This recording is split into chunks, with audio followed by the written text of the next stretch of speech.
Section 1. You will hear a man phoning to inquire about hotel information. First, you have some time to look at questions 1 to 4.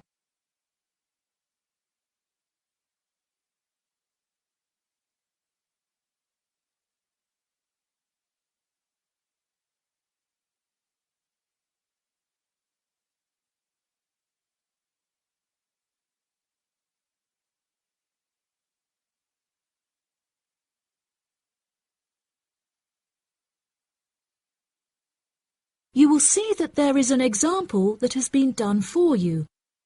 On this occasion only, the conversation relating to this will be played first. Good afternoon. You're through to reception at the Island Hotel in Crete. How may I help you today? Yes, hello there. I'm hoping to book a double room for my wife and myself for about 2 weeks, from the 25th of April of this year. Firstly, could you tell me whether it's particularly hot during this time? The type of room the man requires is a double one, so double has been written in the space. Now we shall begin. You should answer the questions as you listen, because you will not hear the recording a second time. Listen carefully and answer questions 1 to 4. Good afternoon. You're through to reception at the Island Hotel in Crete. How may I help you today? Yes, hello there. I'm hoping to book a double room for my wife and myself for about 2 weeks, from the 25th of April of this year. Firstly, could you tell me whether it's particularly hot during this time? Yes, of course, sir. During late April and early May, the daytime temperature shouldn't exceed 19 degrees Celsius. But the weather has been rather erratic and difficult to predict in recent years, so I am unable to say for certain. Okay, that sounds good. My wife doesn't like going outside when it's very hot. I haven't booked flights yet, but I must say that I'm unfamiliar with Crete and its transport system.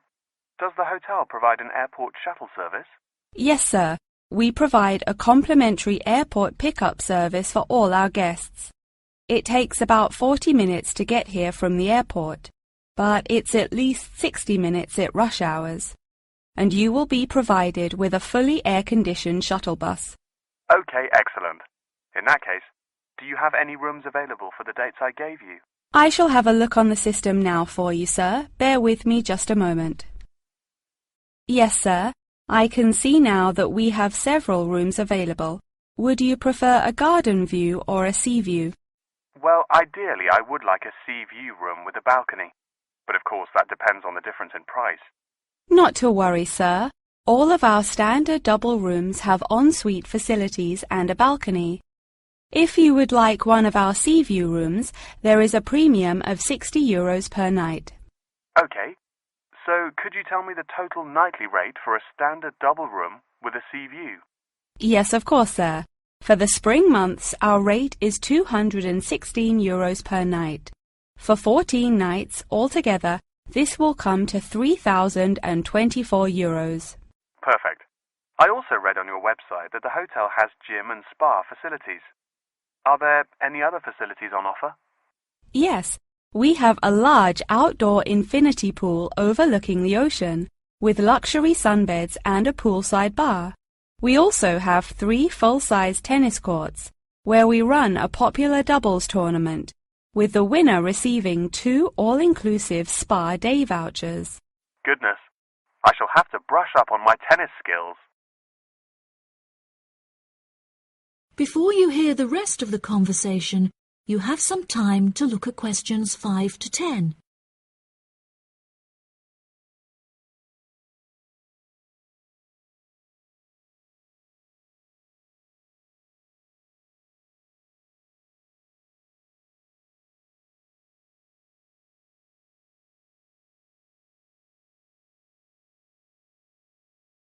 Now listen and answer questions 5 to 10. Are there any other activities organised by the hotel that we can partake in? It's just that it's our wedding anniversary on the 30th of June, and I would like to provide my wife with the perfect romantic getaway. I can assure you, sir, that your wife won't be disappointed. Ours is a 5-star resort, which is renowned for its luxury and beauty. In terms of activities, the hotel provides thrice-weekly entertainment. On Tuesdays, guests will take a minibus and partake in learning to cook succulent fish dishes with our Michelin-starred chef Enrique. The class will take place in a beautiful valley deep in the Cretan hills, where guests will be treated to an intimate piano performance by our in-house concert pianist Pedro. On Wednesdays, a select number of guests will be fortunate enough to explore the mountains by helicopter, before being transported to a tropical Cretan garden by shuttle bus. Finally, on Thursdays, after a fancy dinner, we provide a spectacular fireworks display, which guests can view from the comfort of a cable car. Oh, wow! That all sounds absolutely wonderful. I shall book the room now, and then I need to look at flights so as not to become extortionate. Would you like to take my details now or later? That is the end of section 1. You now have half a minute to check your answers. Now turn to section 2. Section 2. You will hear part of a radio program about online exchange business. First, you have some time to look at questions 11 to 14.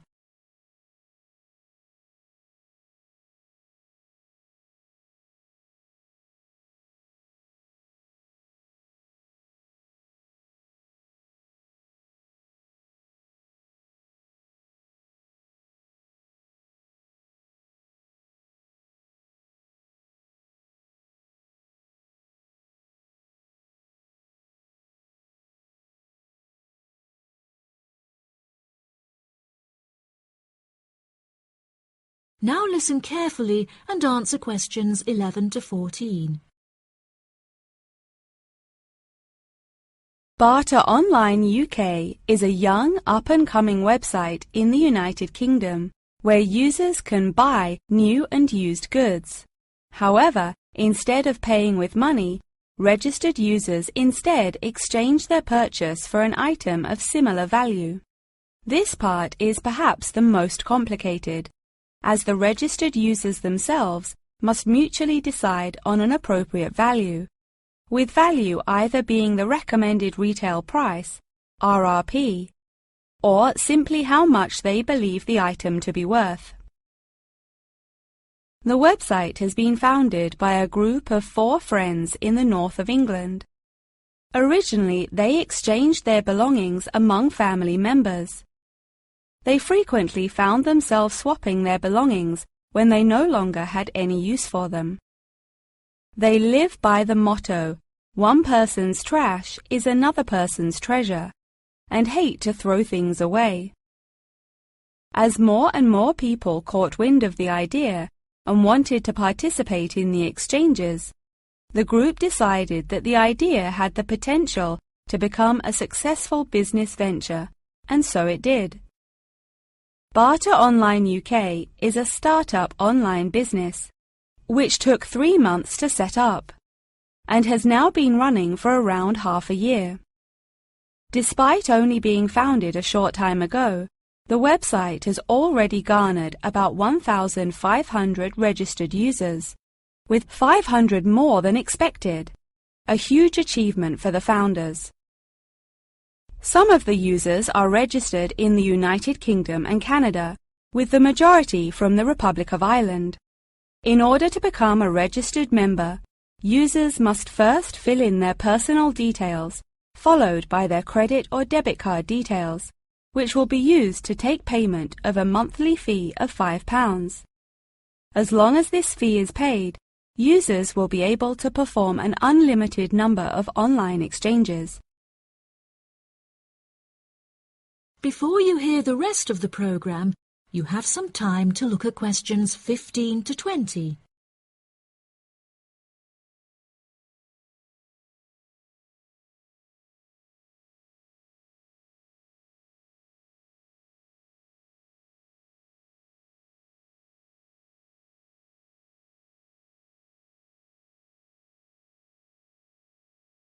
Now listen and answer questions 15 to 20. A multitude of items are sold on the website, such as textbooks, soft toys and tools. However, books for children and computer games are by far selected most. The exchange process itself is not as complicated as it might seem. Users can enter their preferences for what they would like to receive, and also explicitly state what they would like to give away, and the website will automatically pair up suitable users. If, however, a user doesn't want to give anything away, but would simply like to buy something, Barter Online UK does support a secure online payment system, where users can perform a normal monetary transaction. Despite this, the founding group strongly discourages the use of the online payment system, clearly stating that this goes against the intended ethos of the company. Although bartering is an age-old process, many of the website's users are unsure how to decide which of their own items to exchange. It often helps to order items by popularity, using the filter button provided.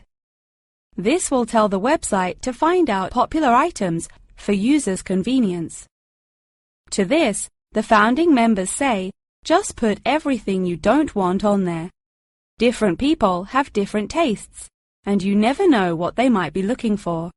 In order to aid registered users in their exchanges and to provide them with assurance, the founders recently added a new feature whereby on completion of an exchange, users will be encouraged to provide each other with feedback. This feedback will include criteria such as the quality of the item as compared with how it was advertised, the ease of communication with the seller, the speed at which the item was delivered, and so on.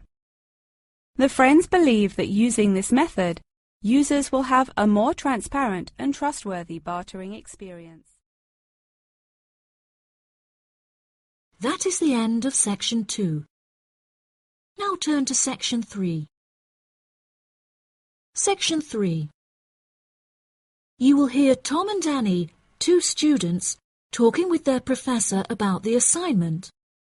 First, you have some time to look at questions 21 to 26.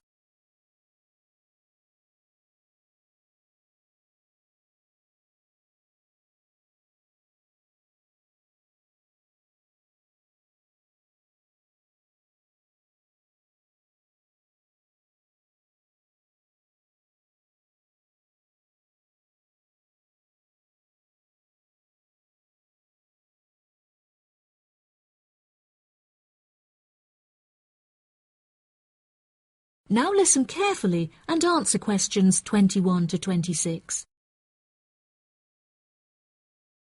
Professor Tomlinson, may Annie and I please quickly ask you a few questions about the reflective journal assignment? It's just that we're a bit confused as to what you want us to include and discuss. Yes, of course. What are you having trouble with? Well, everything really. To start with, what should be included first in the reflective journal? Perhaps suggestions from others? No. Firstly, you should include the study goals you set yourself at the beginning of the module. This section should have been discussed in some detail towards the beginning of the course by Professor May. You should be able to find her suggestions on the slides she has provided the class online. OK, thank you, Professor. Could I also trouble you to take a brief look at my bibliography and footnotes? I feel like they're missing something. Most of our friends' bibliographies are longer. Well, looking at this, Annie, I can see that you have used a wide range of resources, which shows that you have made effective use of communication technology. As far as I can tell, you need not make any changes to this, although you might want to double-check that your referencing complies with the Harvard Referencing Style regulations. Oh, I'm very surprised you've said that. Thank you. Now I can set my mind at ease. Tom, you said you wanted to ask the professor about the achievement section? Yes, Professor. In the assignment guidelines, we're asked to introduce and elaborate on our biggest achievement in the past, saying which skills we learned in the process and how these skills can be transferred to various different future careers. The only problem is that I don't know what my greatest achievement actually is. I've only ever worked as a waiter in a hotel restaurant during the summer holidays from university.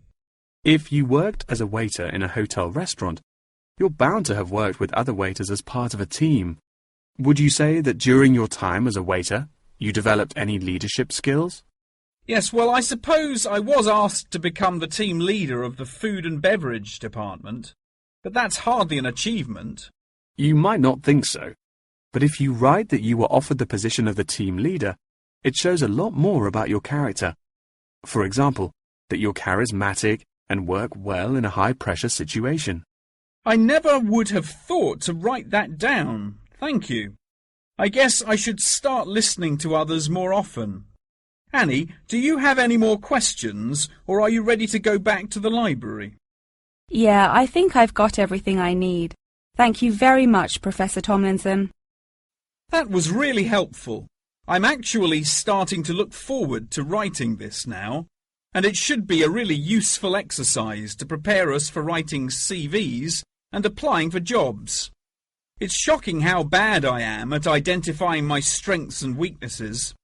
Professor Tomlinson has shown me that I definitely need to start displaying some self-awareness. Yeah, Tom, you really do. You're always so modest. Modesty is great until it comes to applying for jobs. Before you hear the rest of the conversation, you have some time to look at questions 27 to 30.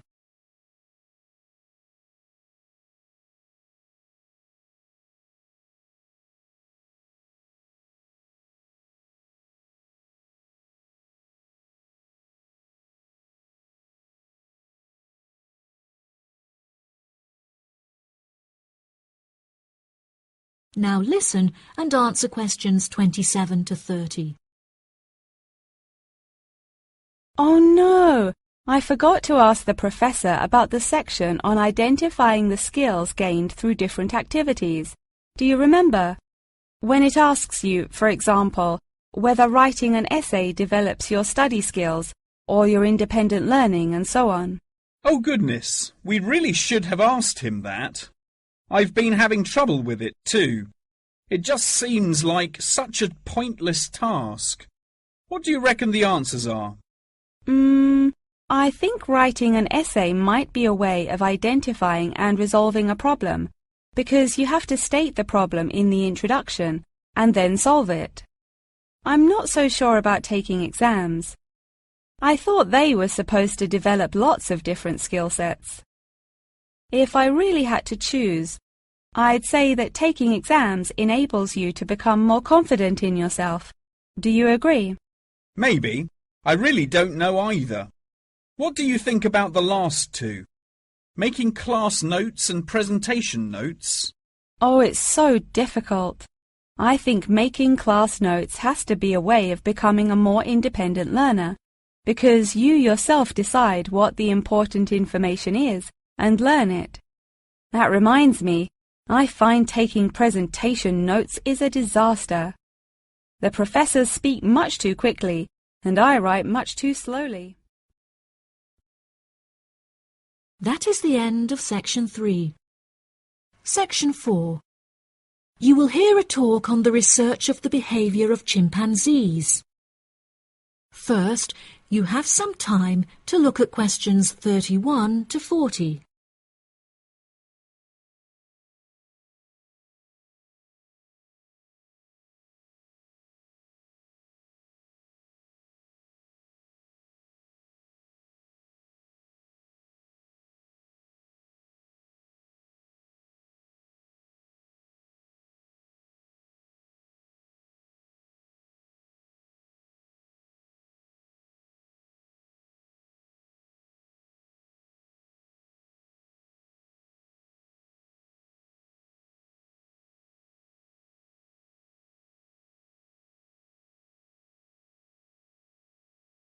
Now listen carefully and answer questions 31 to 40.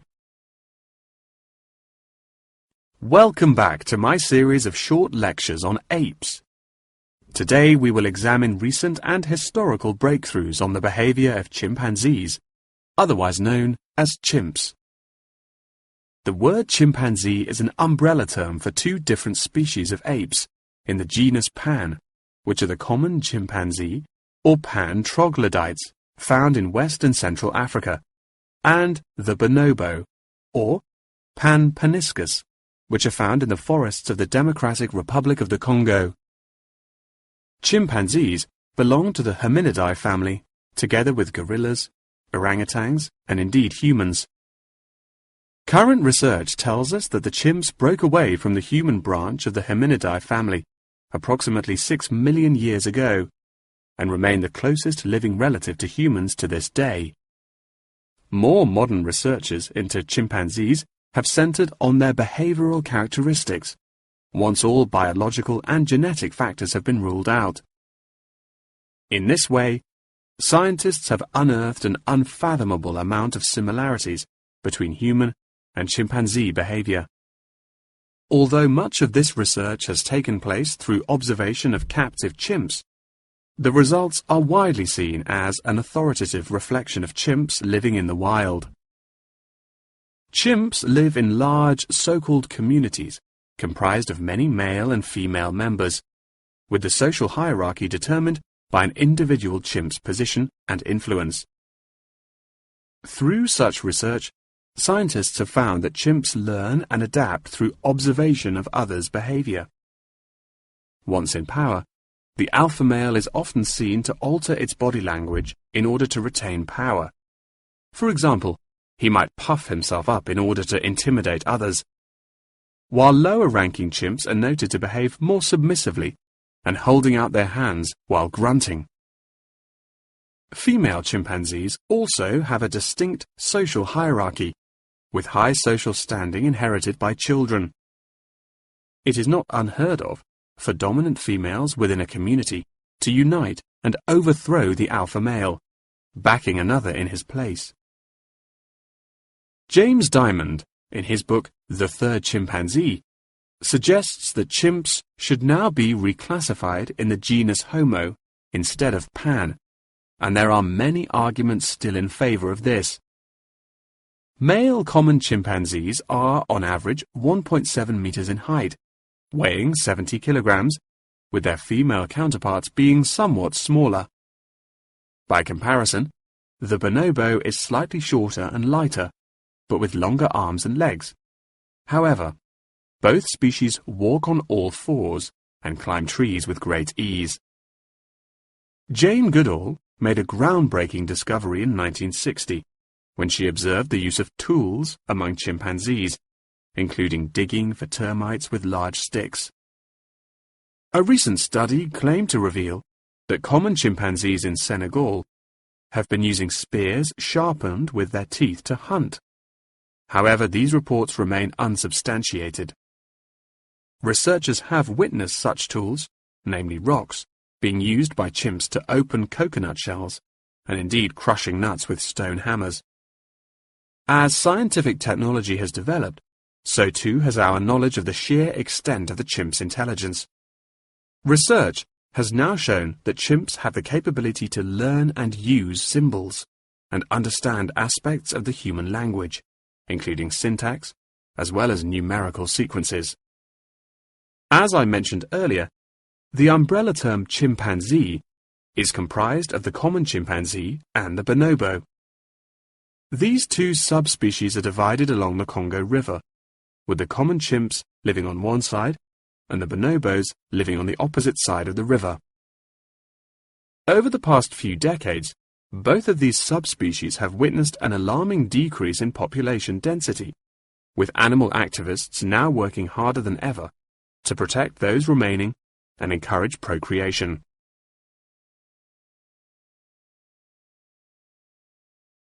In addition, next week's episode will focus more closely on how chimpanzees in captivity are able to learn things through imitating the behavior of humans, as well as how chimpanzees' behaviors have developed over many generations.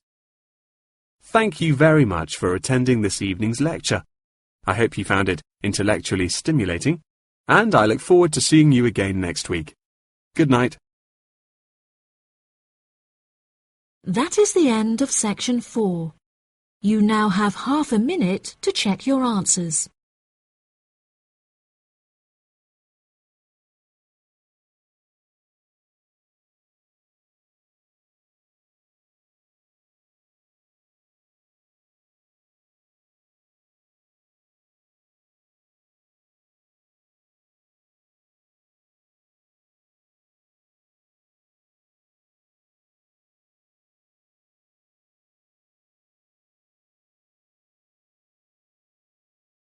That is the end of the listening test.